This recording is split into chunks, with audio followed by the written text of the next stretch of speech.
Mark 7. Then came together unto him the Pharisees, and certain of the scribes which came from Jerusalem. And when they saw some of his disciples eat bread with defiled, that is to say, with unwashen hands, they found fault. For the Pharisees and all the Jews, except they wash their hands oft, eat not, holding the tradition of the elders. And when they come from the market, except they wash, they eat not. And many other things there be which they have received to hold, as the washing of cups and pots, brazen vessels, and of tables. Then the Pharisees and scribes asked him, Why walk not thy disciples according to the tradition of the elders, but eat bread with unwashen hands?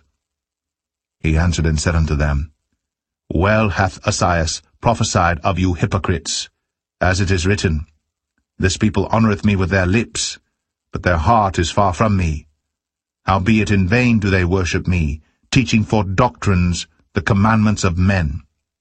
For laying aside the commandment of God, ye hold the tradition of men, as the washing of pots and cups, and many other such like things ye do.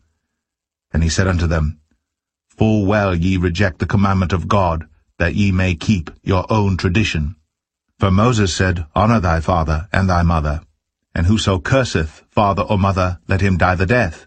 But ye say, If a man shall say to his father or mother, It is Corban, that is to say, a gift, by whatsoever thou mightest be profited by me, he shall be free.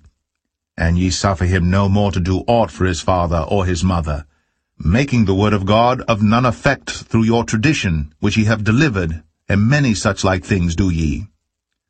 And when he had called all the people unto him, he said unto them, Hearken unto me every one of you, and understand. There is nothing from without a man that entering into him can defile him, but the things which come out of him, those are they that defile the man. If any man have ears to hear, let him hear. And when he was entered into the house from the people, his disciples asked him concerning the parable, and he saith unto them, Are ye so without understanding also? Do ye not perceive that whatsoever thing from without entereth into the man, it cannot defile him, because it entereth not into his heart, but into the belly, and goeth out into the draught, purging all meats? And he said, That which cometh out of the man, that defileth the man. For from within, out of the heart of men proceed evil thoughts, adulteries, fornications, murders, thefts, covetousness, wickedness, deceit, lasciviousness, an evil eye, blasphemy, pride, foolishness. All these evil things come from within, and defile the man. And from thence he arose, and went into the borders of Tyre and Sidon, and entered into an house, and would have no man know it. But he could not be hid. For a certain woman, whose young daughter had an unclean spirit, heard of him, and came and fell at his feet. The woman was a Greek, a Syrophoenician by nation, and she besought him that he would cast forth the devil out of her daughter. But Jesus said unto her, Let the children first be filled, for it is not meet to take the children's bread, and to cast it unto the dogs. And she answered and said unto him, Yes, Lord, yet the dogs under the table eat of the children's crumbs. And he said unto her, For this saying go thy way, the devil is gone out of thy daughter. And when she was come to her house, she found the devil gone out, and her daughter laid upon the bed.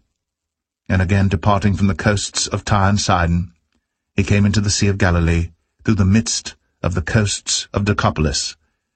And they bring unto him one that was deaf, and had an impediment in his speech. And they beseech him to put his hand upon him. And he took him aside from the multitude, and put his fingers into his ears, and he spit, and touched his tongue.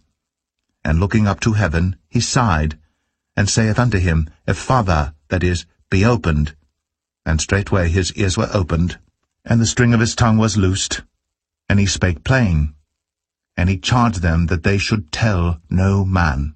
But the more he charged them, so much the more, a great deal, they published it, and were beyond measure astonished, saying, He hath done all things well. He maketh both the deaf to hear, and the dumb to speak.